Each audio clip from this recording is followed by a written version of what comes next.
बेबाक मुंसिफ में आपका इस्तकबाल। देश के राजनीतिक मुद्दे को हम यहाँ पर डिस्कस करते हैं, लेकिन आज जिक्र बेबाक के मंच पर जियोपॉलिटिक्स की उस गुत्थी का हम करेंगे जो मिडिल ईस्ट पर काल बन के मंडला रही है। दरअसल इसराइल और अमेरिका ने 28 फरवरी 2026 की सुबह ईरान पर अटैक शुरू किया। इस अटैक में सुप्रीम लीडर अली खामेनेई के ठिकानों को भी निशाना बनाया गया। उनके दफ्तर में वो काम कर रहे थे, ईरान की अवाम की खिदमत सरअंजाम दे रहे थे और इस हमले में वो भी शहीद हुए हैं। उन्हें शहीद कर दिया गया। पलटवार करते हुए ईरान ने भी इसराइल में मिसाइलें दागी और दूसरी तरफ मिडिल ईस्ट में मौजूद अमेरिकी सैन्य ठिकानों पर भी हमले किए गए। लेकिन रमज़ान के इस मुबारक महीने में जहां आप और हम और दीगर उम्मत मुस्लिमा सुकून से अपने दस्तरखान पर बैठकर सहरी और इफ्तार का इंतज़ार कर रहे हैं, सहरी और इफ्तार कर भी रहे हैं, मस्जिदों में इबादत में मसरूफ़ भी है, तो वह ईरान अपने वजूद को बचाने की कोशिश में जुगत में लगा है और इस जंग में मसरूफ़ है। दुनिया खामेनेई की शहादत को याद रखेगी।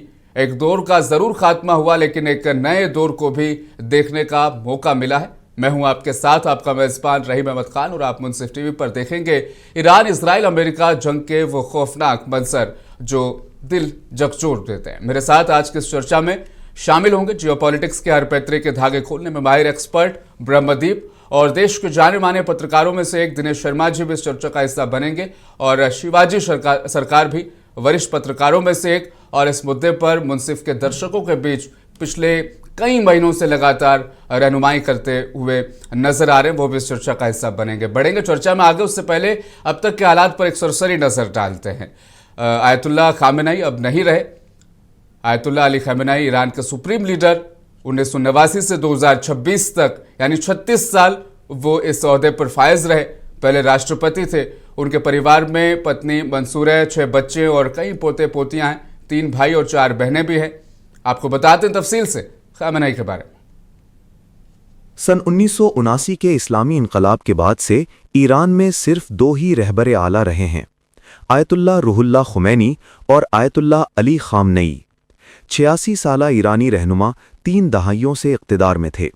ये अरसा दुनिया में हुक्मरानी के तवील तरीन अदवार में से एक है।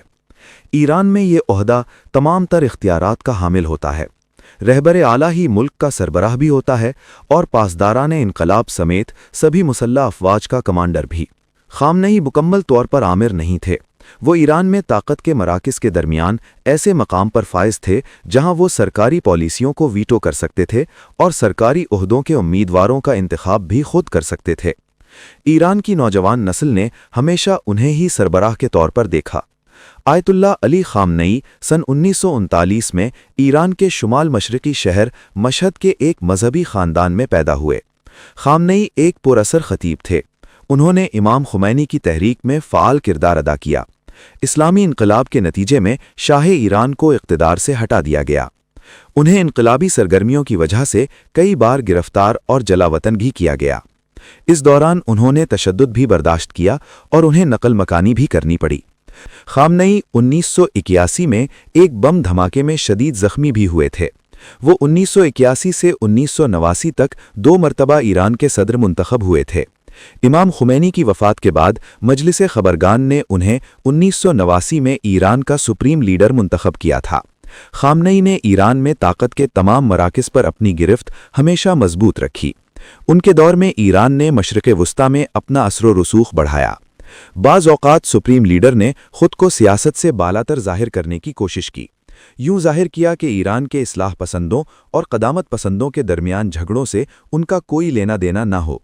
लेकिन अमली तौर पर खामनेई ने कभी इख्तिलाफ़ राय को ज़्यादा बढ़ने नहीं दिया और न ही ऐसी पॉलिसियों को पनपने दिया जिनसे वो मुत्तफ़िक़ ना हों। ईरान में ज़िंदगी आज भी उन्हीं क़वानीन के तहत चल रही है जो उन्होंने वज़ा किए थे। ब्यूरो रिपोर्ट, मुंसिफ टीवी। तो खामेनेई के खात्मे के बाद ईरान ने भी बदले की कार्रवाई शुरू कर दी है। जंग के दूसरे दिन उसने जवाबी हमले तेज कर दिए हैं। वो तस्वीरें हम आपको स्क्रीन पर दिखा रहे हैं। इसराइल के बैत शेमेश का ये इलाका है और ड्रोन फुटेज में आप देख सकते हैं कि ईरान ने इसराइल में किस कदर तबाही मचाई है। ईरान ने भीषण हमला ये किया है। ईरान के इस मिसाइल हमले में अब तक 9 इजरायली सैनिकों की मौत की खबर की तस्दीक हुई है, जबकि 20 से ज़्यादा लोग जख्मी भी बताए जा रहे हैं। मलबे से शवों को निकाला यहां पर जा रहा है। तस्वीरें आप देख सकते हैं। इजराइल भले ही डिनाई करता रहा है कि हमारा एयर डिफेंस सिस्टम आयरन डोम बहुत ज़्यादा मजबूत है, ईरान के किसी भी मिसाइल को हम रोक सकते हैं, बैलिस्टिक मिसाइलों के हमले का कोई असर इजराइल पर नहीं होगा, इजराइल के दावे रहे हैं। लेकिन ये तस्वीरें बता रही है कि ईरान ने जो हमला किया है उसने जख्म और नुकसान बेत शेमेश के इस इलाके में ज़रूर पहुंचाया है। बताया जा रहा है कि बैलिस्टिक मिसाइल शहर के एक इलाके में गिरी, आसपास के घरों को भी यहाँ पर भारी नुकसान पहुंचा है।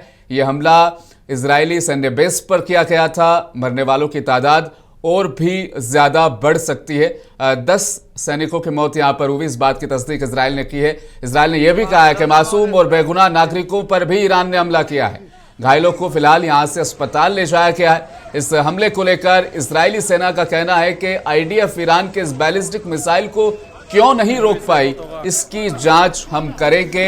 जांच की जा रही है, लेकिन हवाई फुटेज से पता चलता है कि ईरानी मिसाइल हमले के बाद यरूशलेम के पश्चिम में बेत शेमेश बस्ती में कितना नुकसान हुआ है। ये ड्रोन फुटेज जो आप स्क्रीन पर देख पा रहे हैं, आप अंदाजा इस बात से लगा पाएंगे कि ईरान ने जो हमला इजराइल पर किया है उसका नुकसान जाहिर तौर पर बेत शेमेश के इस इलाके में हुआ है। इस हमले में कम से कम 10 लोगों की मौत हुई है, दर्जनों लोग घायल बताए जा रहे हैं। אתה לא יודע מה הולך, יעקב, אחי. אין בתים, אחי.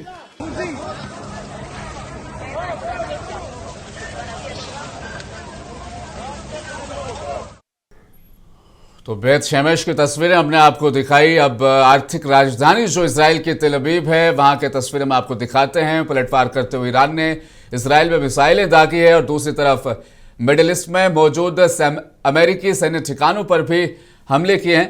इस बात की तस्दीक खुद इजराइल ने की है। इजराइल के विदेश मंत्रालय के जो प्रवक्ता हैं ओरेन ने तेल अवीव के 120 यहूदा हलेवी स्ट्रीट पर मिसाइल हमलों के बाद मीडिया से बातचीत की है। ये जगह इजराइल की आर्थिक राजधानी तेल अवीव में स्थित एक प्रमुख क्षेत्र है, जहां ईरान के हालिया बैलिस्टिक मिसाइल हमलों से तबाही मचाई। ईरान ने इजराइल पर बैलिस्टिक मिसाइल और ड्रोन से बड़े पैमाने पर हमला किया है। तेल अवीव में एक 40 साल की महिला की भी मौत हुई। 121 लोग तेल अवीव में घायल बताए जा रहे हैं। बेत शेमेश की तस्वीरें हमने इससे पहले आपको दिखाई थी, ड्रोन फुटेज, जहां पर बेत शेमेश के उस इलाके में बड़ा नुकसान ईरान ने इजराइल का किया है। खामेनेई के खात्मे के बाद अब ईरान पूरे गुस्से में नजर आ रहा है। दरअसल उत्तरी इजराइल में 9 मंजिला इमारत पर मिसाइल इंटरसेप्टर के टुकड़े भी गिरे, जिसमें एक शख्स घायल हुआ है। इजरायली आर्मी ने अधिकांश मिसाइलों को इंटरसेप्ट किया, हालांकि कुछ मिसाइलें गिरी है जिनकी वजह से यह नुकसान हुआ। तस्वीर हमने आपको दिखाई है। बेत शेमेश की तस्वीरें एक बार फिर से मैं आपको दिखाना चाहूंगा। तेल अवीव में और हाइफा में लगातार सायरन बज रहे हैं। एयर स्पेस वहां पर बंद कर दिया गया है और लोगों को बंकरों में शरण लेने के लिए भी कहा गया है।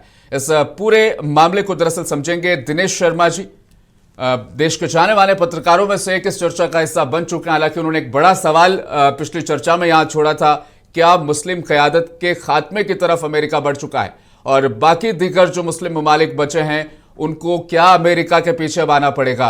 उन तमाम पहलुओं को यहां पर समझेंगे। बेत शेमेश की तस्वीरें फिलहाल आप स्क्रीन पर देख पा रहे हैं। दिनेश शर्मा जी को मैं चाहूंगा स्क्रीन पर नजर वो आए और उनसे दरअसल ये बात यहां पर मैं करना चाहूंगा। दिनेश शर्मा जी, बार बार दरअसल ये कहा जाता रहा है कि इजराइल के पास जो आयरन डोम है, जो एयर डिफेंस सिस्टम है, हर मिसाइल को नाकाम कर देगा। लेकिन इजराइल के जो विदेश मंत्रालय के प्रवक्ता है, उन्होंने तेल अवीव की घटना की तस्दीक की है। इजराइल की आर्मी ने बेत शेमेश के उस इलाके में जहां 10 से ज्यादा लोग मरे हैं उस बात की तस्दीक की है। और तस्वीरों में भी फिलहाल आप देख पा रहे हैं किस तरीके से बेत शेमेश की तस्वीरें दिखाई जाए, जहां पर ड्रोन फुटेज में वो दिख रहा है किस कदर तबाही ईरान ने जाहिर तौर पर बेत शेमेश में मचाई है। दिनेश शर्मा जी, ईरान जवाब देने की कोशिश तो कर रहा है भरपूर, लेकिन क्या करें, अमेरिका और इजराइल दो पावरफुल जो कंट्रीज हैं वो सामने हैं। आवाज आ रही मेरी? आप बिल्कुल बिल्कुल सुन पा रहा हूं मैं। वो कुछ बुजुर्ग कहा करते हैं कि मेरा बाप शेर से लड़ गया, तो लोगों ने कहा रे वाह क्या बात, परिणाम क्या निकला? ये शेर मार के खा गया, शेर बाप को मार के खा गया। तो ये तो इजराइल के लिए हुआ, और जो जीता वही सिकंदर, ये अमेरिका के लिए हुआ, इजराइल के लिए हुआ। ईरान के लिए यह हुआ जो मैंने पहले आपको एक कहावत सुनाई। अब मुझे आप बताइएगा इसके आगे बचा क्या है। अब हम ये कहने लगे कि वो मिसाइल वहां गिरी थी, यहां गिरी थी, वो स्कड मिसाइल थी, वो ये मिसाइल थी। ये एक ऐसी व्याख्याएं हैं जो कि थोड़ा सा मन समझाने की कोशिश की जाती है, लेकिन उसका परिणाम जो उसका रिजल्ट सामने है वो तो कुछ और होता है ना रवि भाई। आपके पास वो कैपेबिलिटी नहीं थी जिससे आप अमेरिका का मुकाबला कर सके, और सब जानते हैं कि इजराइल की मदद अमेरिका करता है। भाई अमेरिका भी तो, अमेरिका वहां पर यूक्रेन में भी जंग लड़ रहा, उसके साथ में रशिया के साथ में कोई यूक्रेन थोड़ी जंग लड़ रहा है। तो अमेरिका की फितरत से तो पूरी दुनिया वाकिफ है। अब बात आती है कि ईरान में जो जिस प्रकार का उन्होंने चैलेंज किया था अमेरिका ने खोमेनी साहब के लिए, उसकी मदद में कोई देश, मुस्लिम देश नहीं रहा।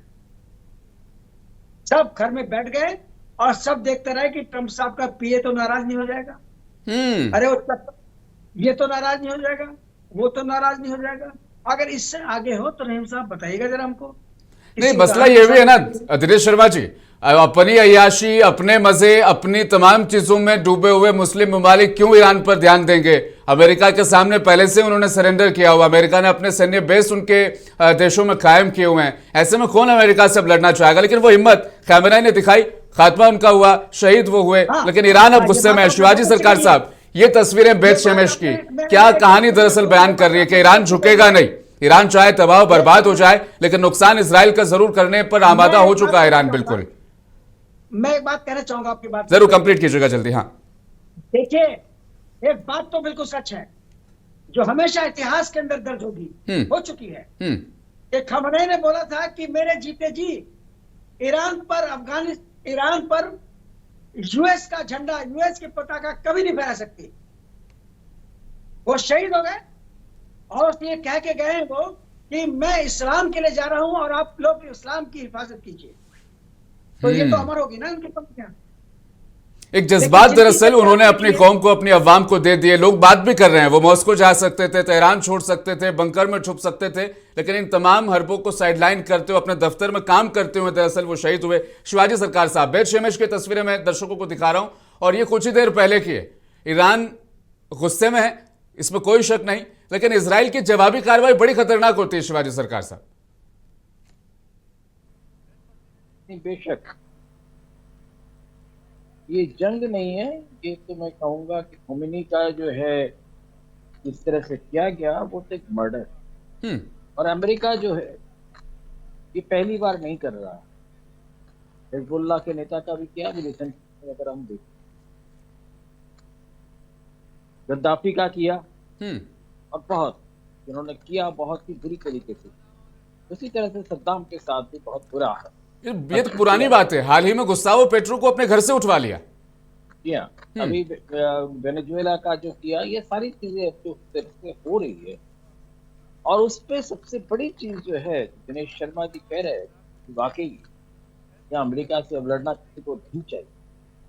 इससे पहले अमेरिका ने देखिए सिस्टमेटिकली, अगर आप देखें जितने मल्टीलैटरल ऑर्गेनाइजेशंस थे, यूनाइटेड नेशंस हो, WTO हो, WHO हो, और कोई भी जितने भी इंस्टीट्यूशंस हैं, सबको जो है उन्होंने नाकाम कर।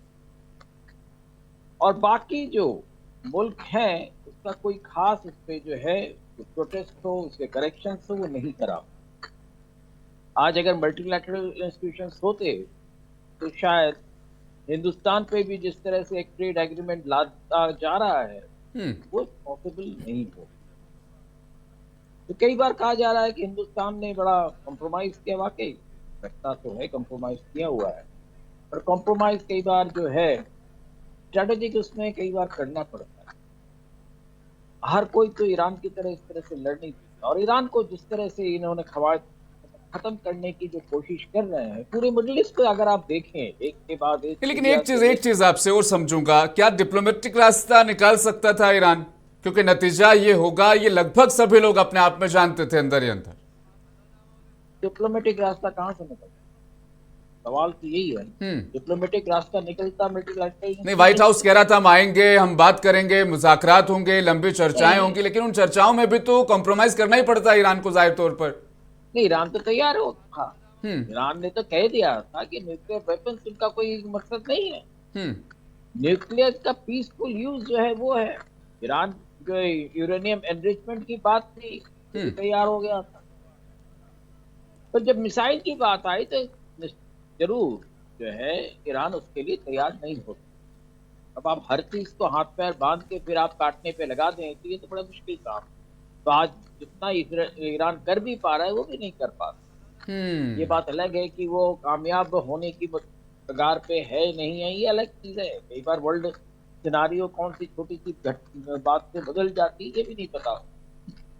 तो और खमेनी का जिस तरह से किया गया, मोसाद को जिस तरह से मोसाद के लोगों ने जिस तरह से खमेनी को टारगेट करके और सारी चीजें वहां पहुंचाई जो उसके कोऑर्डिनेटर्स हैं और ये सारी चीजें, मैं समझता हूँ ये किसी भी मुल्क के लिए बहुत खतरनाक। ये सिर्फ ईरान की बात नहीं, मैं समझता हूँ हर मुल्क के लिए खतरनाक है। अरब मुल्क के बारे में एक चीज जो कहा जा रहा था सारे अरब मुल्कों के लिए कि उन्होंने कोई ईरान का साथ नहीं दिया, तो इस हालत में नहीं है कि ईरान का साथ।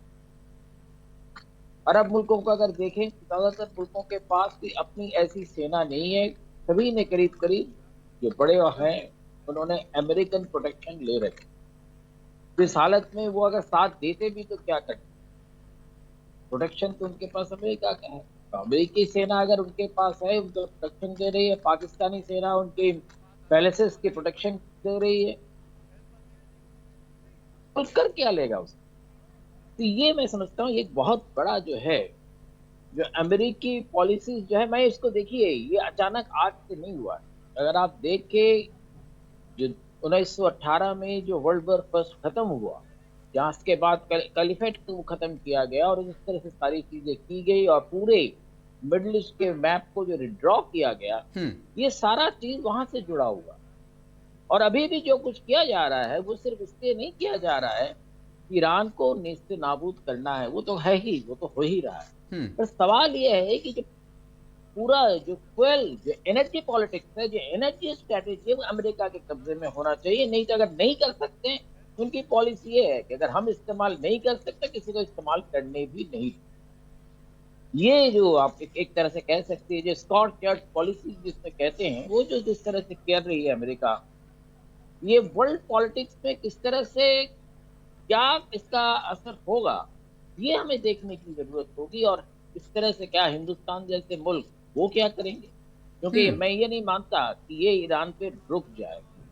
ईरान जैसे खत्म होगा, अभी तक हम इसलिए बचे हुए हैं कि पूरा मिडिल ईस्ट जो है उसी पर जो है अमेरिका का जो है पूरी आंख वहीं गड़ी हुई।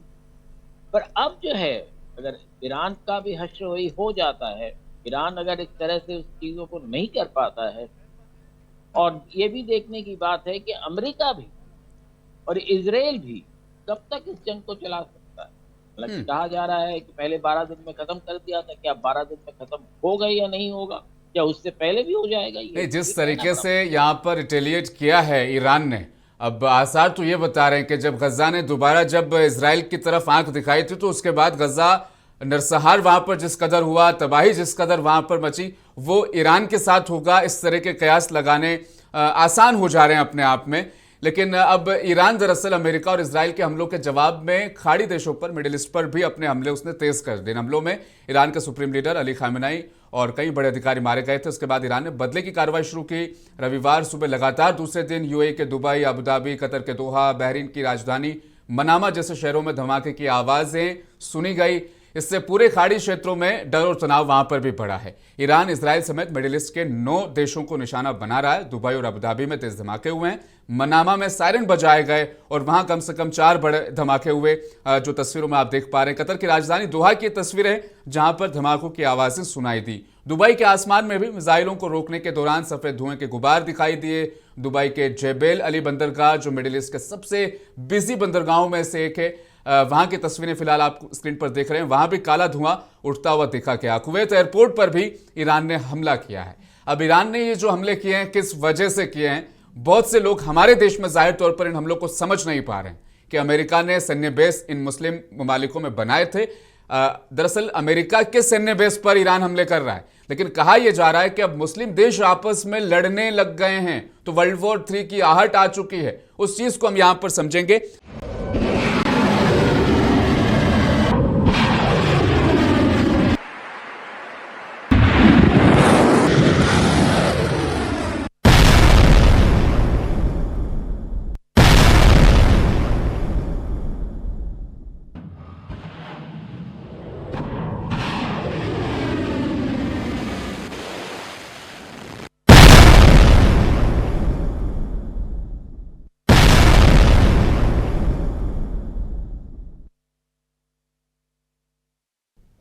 तो दुबई और अबुधाबी में तेज धमाके हुए, मनामा में सायरन बजाए गए और वहां पे कम से कम 4 बड़े धमाके हुए। कतर की राजधानी दोहा में भी धमाके हुए, आवाजें सुनाई थी। दुबई के आसमान में मिसाइलों को रोकने के दौरान सफेद धुएं के गुबार दिखाई दिए। दुबई के जेबेल अली बंदरगाह, जो बिजी बंदरगाहों में से एक है, वहां पर काला धुआं उठता दिखा गया। कुवैत एयरपोर्ट पर भी ईरान ने हमला किया। दिनेश शर्मा जी, चिट भी मेरी पट भी मेरी। अमेरिका ने दरअसल सैन्य बेस यहां पर बनाए इसलिए थे, जाहिर तौर पर अगर ईरान यहां हमले करता है तो वो कुवैत, बहरीन और मिडिल ईस्ट के जो मुस्लिम देश हैं उनको भी वरगला सके, जाहिर तौर पर। अब ईरान बेचारा करे तो करे क्या यहां पर? दिनेश शर्मा जी, शिवाजी सरकार साहब, आपसे समझ लेता हूं इस पूरे मामले को। हाँ दिनेश शर्मा जी, आवाज आ रही है आपकी जी, रखिएगा अपनी बात जी। देखिए, ट्रंप का कल एक बयान आया था जिसमें उनसे किसी ने पूछा था कि आपको अफगान और पाकिस्तान के बारे में क्या कहना है, तो उन्होंने पाकिस्तान की तारीफ की, अफगान की तारीफ नहीं की।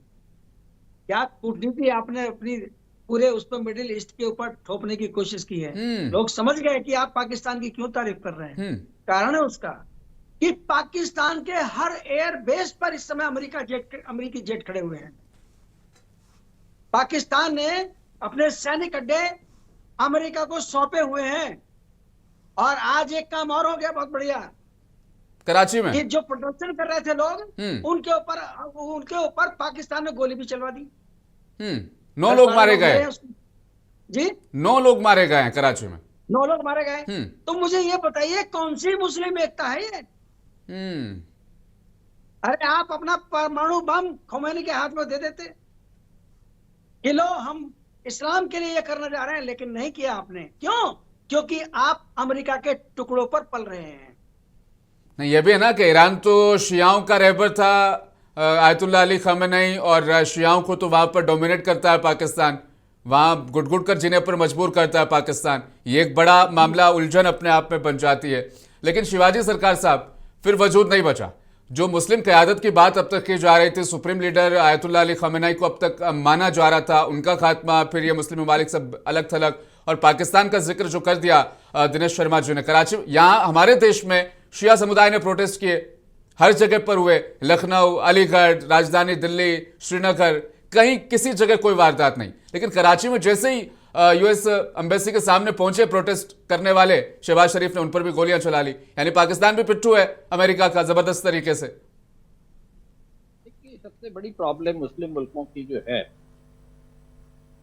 अब इराक और लीबिया को छोड़ देते पुराने, अब तो वो भी नहीं, किसी के पास भी अपना सिक्योरिटी सिस्टम है नहीं। वो पूरे अमेरिका के, आप कह सकते हैं, रहन पर जी रहे हैं। और ईरान ने, मैं समझता हूँ, वैसे अब ये कहा जा रहा है कि ईरान ने चूंकि उन पे हमला किया है तो ये सारे मुल्क उनके खिलाफ हो गए। वो उनके साथ भी होते तो वो क्या कर लेते? कुवैत जो है वो क्या कर लेते? उसके पास कौन सी ऐसी आर्मी है? सऊदी अरेबिया के पास कौन सी आर्मी? और बाकी जितने भी मुल्क हैं, सब लोगों ने अमेरिकन बेसिस देकर उसके पैसे पे वो जी रहे हैं, उनके हिफाजत पर वो पल रहे हैं। तो मैं समझता हूँ ईरान ने कम से कम एक चीज तो सही कर दी, अमेरिका को ये समझा दिया है। देखिए, इसको अगर आप स्ट्रेटेजिकली देखें, उन्होंने जितने भी अमेरिकी ठिकाने हैं उस पर हमला किया। और ये अमेरिका के लिए कोई आसान बात नहीं है। अमेरिका ने सोचा नहीं होगा कि इस तरह से जो है ईरान इजराइल के अलावा और मुल्कों पे भी इस तरह से हमला करे, जो ईरान ने किया है। अब ईरान भले ही जिस हालत में आ चुका है, भले ही वो खत्म हो जाए, जैसा लगता है अगर आज की लड़ाई इसी तरह अगर चलती रहे ये हो सकता है। पर एक चीज हमें इसमें भी देखना है कि रशिया जो है उसने जिस तरह से काफी सख्त लहजों में जिस तरह से प्रोटेस्ट नहीं, बिल्कुल जैसे आपने कहा ना ये मर्डर है, बिल्कुल वैसे ही बिल्कुल रशिया ये ने मर्डर कहा कि ये मर्डर किया गया है, इसी लहजे में। बिल्कुल तो ये जो कुछ कर रहे हैं मैं समझता हूँ इसके बाद अमेरिका के लिए भी एक जो मैं समझता हूँ कहीं ना कहीं दबी जबान में, हिंदुस्तान में तो है ही दबी जबान के, हिंदुस्तान तो काफी वोकल है, हिंदुस्तान के लोग काफी वोकल है मैं कहूँ। बाकी मुल्कों में भी अमेरिका जो जो कर रहा है, यूरोप तक में भी ये बहुत उनको बात सही लग नहीं रही है, पर वो बोल नहीं पा रहे। तो ये जो एक आप कह रहे थे ग्लोबल पुलिसिंग जो एक तरफा हो गया है, ये उसका असर हमें दिख रहा है। अब इसका देखिए ये यहाँ पे खत्म नहीं हो जाता है। ये अभी मान लीजिए कि अमेरिका और इजराइल फिलहाल अगर वो अपने जीत को कायम भी कर लेते हैं, पर उसके बाद का जो दौर आने वाला है उसमें जरूर पूरे वर्ल्ड में कहीं ना कहीं किसी न किसी तरह से जो हमें दिख रहा है, यूरोप में भी दिख रहा है, दबी जबान में वो अमेरिका का साथ नहीं दे रहे, तो वो सारी चीजें वर्ल्ड में और जगह भी ये फैल सकती है और फैलेगी जाहिर तौर पर। हाँ, तो नहीं मैं ये कह रहा हूँ कि अब हमें जो हिंदुस्तान जो है मैं समझता हूँ काफी पशोपेश पे है। नहीं उसी पर आते ना, क्योंकि आज 9:30 बजे दरअसल मीटिंग भी है ईरान पर यूएस इजरायली हमलों से शुरू हुए मिडिल ईस्ट वाले विवाद को देखते हुए देश के प्रधानमंत्री मोदी आज रात वापस दिल्ली लौटे हैं। कैबिनेट कमेटी ऑन सिक्योरिटी यानी सीसीएस की मीटिंग की अध्यक्षता वो करने वाले। 9:30 बजे ये मीटिंग होगी। जो जराए जो हमें मिले हैं सरकारी सूत्रों के मुताबिक, उनके 2 दिन के दौरे के बाद रात 9:30 बजे दिल्ली पहुंचने की उम्मीद है। पीएम मोदी दिन में पहले कुछ प्रोजेक्ट्स का उद्घाटन करने के लिए तमिलनाडु में थे।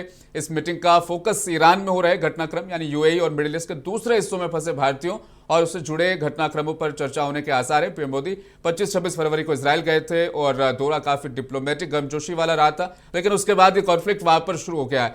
दिनेश शर्मा जी, अब आपसे समझते हैं, हम निंदा करते हैं, शांति की अपील करते हैं, लेकिन जाहिर तौर पर हारने वाले पक्ष में शायद कोई खड़ा नहीं रहना चाहता है और मौजूदा सिचुएशन तो यही बता रही है। हम इजराइल जाके भी आए 25 और 26 फरवरी को, अमेरिका से हम दोस्ती बिगाड़ना नहीं चाहते 1% भी। अब क्या यहां से सिनेरियो बनता हुआ आप देख पा रहे हैं? खड़ा नहीं होता है। इतिहास शक्तिशाली होता है, हम लोग केवल अपने शब्दों में उसकी व्याख्या करते हैं।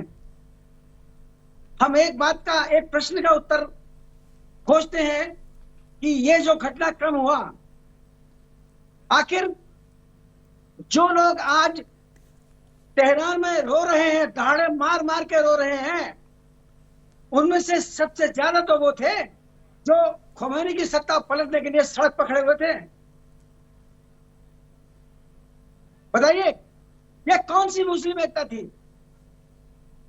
और डिप्लोमेटिक तरीके से ट्रंप ने, अमेरिका ने ये लोगों को भरोसा दिलाया कि हम एक नया यहां पर शासनकर्ता लाएंगे, और जिसको लाएंगे वो शायद इन्हीं के पास है। वो बंदा सोच रहे हैं अब कि आयतुल्लाह खुमैनी के लड़के को सत्ता मिल जाएगी? बिल्कुल नहीं मिलेगी। फिर वही धंधा झगड़ा शुरू होगा। अब सत्ता अमेरिका के बगैर नहीं मिल सकती ईरान में किसी को, और ईरान को सरेंडर करना ही करना होगा, क्योंकि मुस्लिम ममालिक जो है वो ईरान के साथ नहीं है। अब आप जो बात कर रहे हैं कि जिस प्रकार की जो रणनीति, कूटनीति की बात जो चल रही है, अब मुझे बताइएगा इसमें कोई रास्ता कैसा नजर आता है आपको जहां पर की कूटनीति की गुंजाइश हो? कूटनीति तो खत्म हो गई। और एक बात और बता दूं, मैं आपको ज्यादा नहीं कहूंगा, मैं बात कहूंगा कि अमेरिका के लिए भारत एक माकूल जवाब है। आपको याद होगा, दिनेश शर्मा जी, आप कह रहे हैं कि इजराइल और अमेरिका वाले खेमे में हिंदुस्तान नजर आएगा। अब नरेंद्र मोदी ने कहा था पाकिस्तान को कि अगर आपको लड़ना है तो आइए हम लोग गरीबी से लड़ते हैं, मिलकर लड़ते हैं। लेकिन अमेरिका ने कुछ हवा भर दी कान में पाकिस्तान के कि कहां चक्कर में पड़ रहे हो आप इंडिया के। नहीं, मैं आपसे ये समझना चाह रहा हूं कि हम इजराइल अमेरिका वाले खेमे में रहेंगे। क्योंकि कल ट्रंप ने तारीफ की है, पाकिस्तान भी उसी खेमे में है, तो अब हिंदुस्तान और पाकिस्तान, अमेरिका इजराइल वाले खेमे में नजर आएगा। यहां से तो फिर यही तस्वीरें दिख रही है। शिवाजी सरकार साहब, आप समझाइएगा थोड़ा सा। देखिए, ये जो सीसीएस की जो मीटिंग होगी 9:30 बजे, उसमें यही तो होगा फिर जाहिर तौर पर। देखिए, सीसीएस की मीटिंग से पहले ये सारी बातें हो जाती। मीटिंग तो ऐसे मीटिंग जो हैं वो तो खैर एक फॉर्मेलिटी होती है, पर बाकी डिस्कशन तो इन मीटिंगों से पहले हो जाते हैं और उसी हिसाब से काम होता है। मीटिंग में छोटी मोटी बातें जो होती है उसके पास से माइनर करेक्शन। इसलिए ये कहना कि सीसीएस में कोई डिसीजन होता है, ऐसा नहीं होता है। जितने भी बड़े ऐसे मुलाकातें होती हैं, हमें मालूम है कि वो मुलाकातें फॉर्मेलिटी होती है पर रिकॉर्ड से जो मिनट जो होती है उसके लिए। पर हिंदुस्तान में एक चीज जरूर है, हिंदुस्तान बहुत पशोपेश में, कोई शक नहीं है। हिंदुस्तान इस वक्त अमेरिका के साथ नहीं भी जाना चाहे तो वो कह नहीं सकता है कि हम आपके साथ नहीं जाएंगे, क्योंकि एक यूनिपोलर वर्ल्ड हो गया है। उस पर रशिया के, देखिए दूसरा खेमा कहाँ है, कौन सा है? पहले सोवियत यूनियन होता, अब रशिया है। और रशिया के जो जितने भी, जिस तरह से चारों तरफ से रशिया घिरा हुआ है, और अगर पुतिन और ट्रंप की मीटिंग को अगर देखे, उसके बाद पुतिन कितना कर पाएंगे इस पे भी लोगों को शक। तो इसलिए अगर आप कहें कि अमेरिकन जो भी तरीके हैं, उन्होंने पूरे वर्ल्ड के जो पॉलिटिक्स है, वर्ल्ड की जो स्ट्रैटेजीज है, इसको अपने कब्जे में कर लिया है। अब हिंदुस्तान जैसे मुल्कों को जरूर ही, मैं एक चीज कहूंगा, बहुत सारी चीजें जो हो रही हैं शायद हम लोग इसको जो है हम सपोर्ट नहीं करते हैं, पर अगर आप बारीकी से आप देखें, मैं समझता हूँ हिंदुस्तान ने जो रास्ता अपनाया है फिलहाल के वो रास्ता गलत नहीं है, वो सही है। हिंदुस्तान के इस वक्त जो है, पहले जैसे अभी दिनेश जी कह रहे हैं, पहले आप रहोगे फिर तो लड़ोगे, तो हम अपने लड़ने के लिए हमें रहने की जरूरत है। नहीं, लेकिन फिर हम रह कहाँ रहे शिवाजी सरकार साहब? हम उसी खेमे में रह रहे हैं जहाँ पाकिस्तान भी है। नहीं, बेशक दूसरा खेमा है कहाँ, सवाल ये भी है। और वैसे मैं ये भी आपको कह दूं कि अगर आप उस खेमे में आज नहीं होंगे या उस खेमे में आप होते हुए दिखेंगे नहीं, तो नेक्स्ट टारगेट तो मैं कई बार कह चुका हूं कि हिंदुस्तान ही है।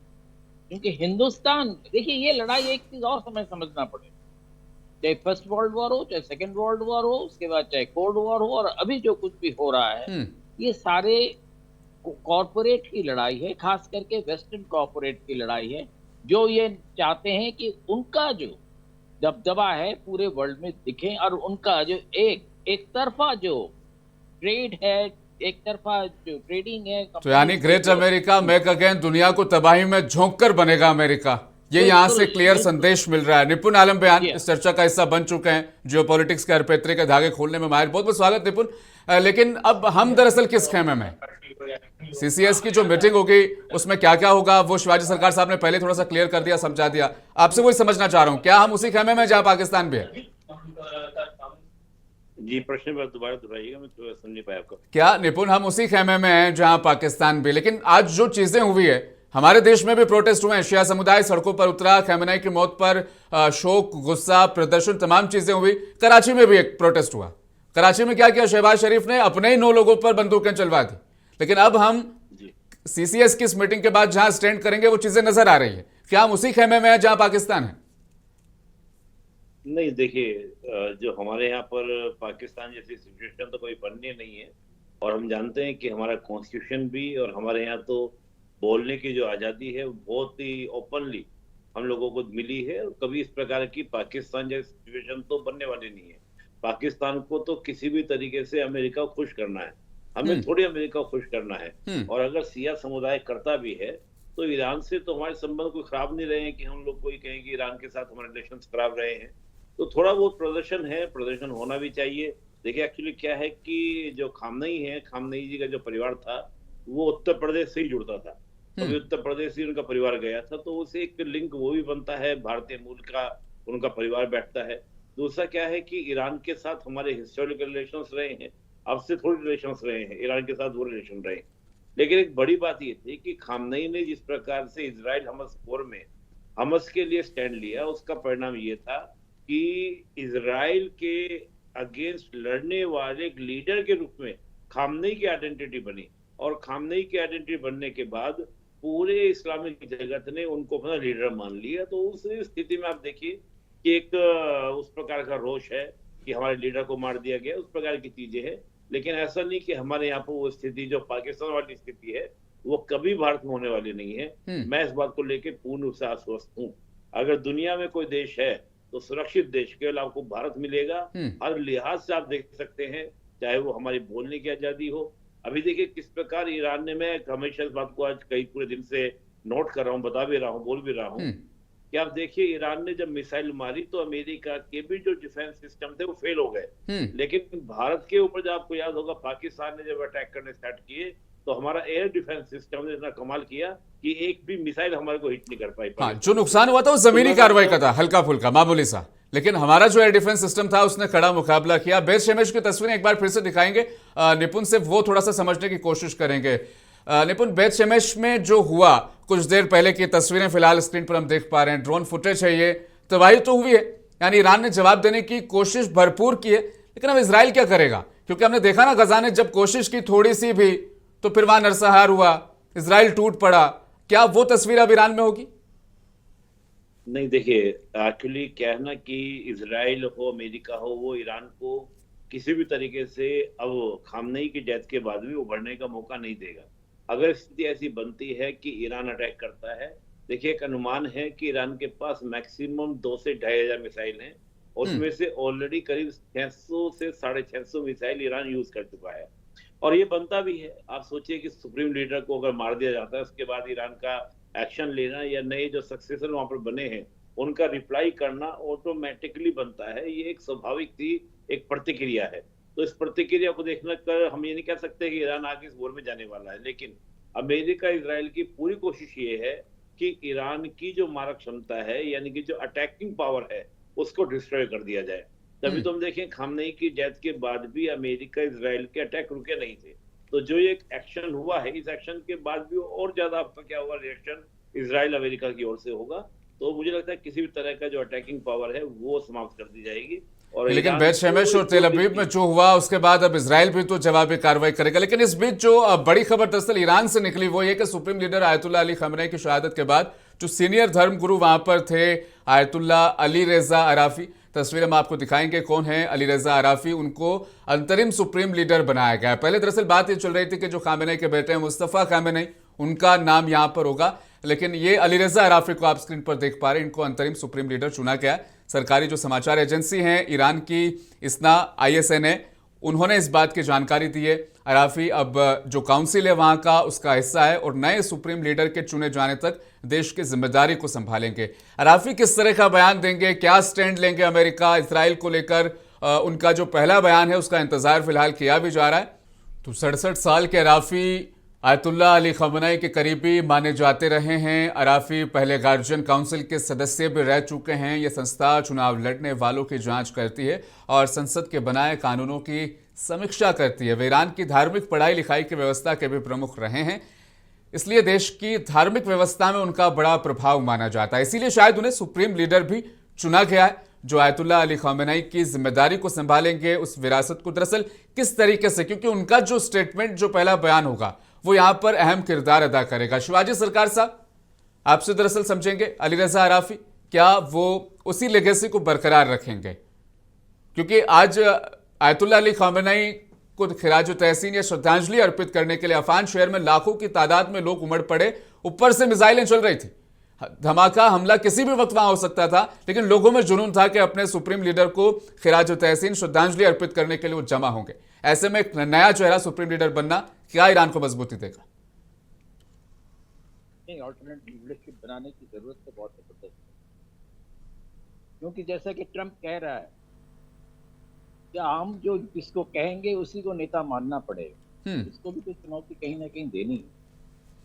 तो वो चुनौती देने की एक कोशिश है जो सुप्रीम एक लीडर उन्होंने नाम बताया। देखिए एक चीज और बताऊं, ईरान की मैं समझता हूँ जहाँ भी लड़ाई जो होती है उसमें सबसे पहले जो मुल्क के नेता होते हैं उनके हिफाजत की जो है जो जरूरत है वो करने की जरूरत देखती है, और ईरान कहीं ना कहीं उसमें नाकामयाब रहा। ये मैं समझता हूँ कि बहुत मिलिट्री स्ट्रेटेजिक फेल्यूर।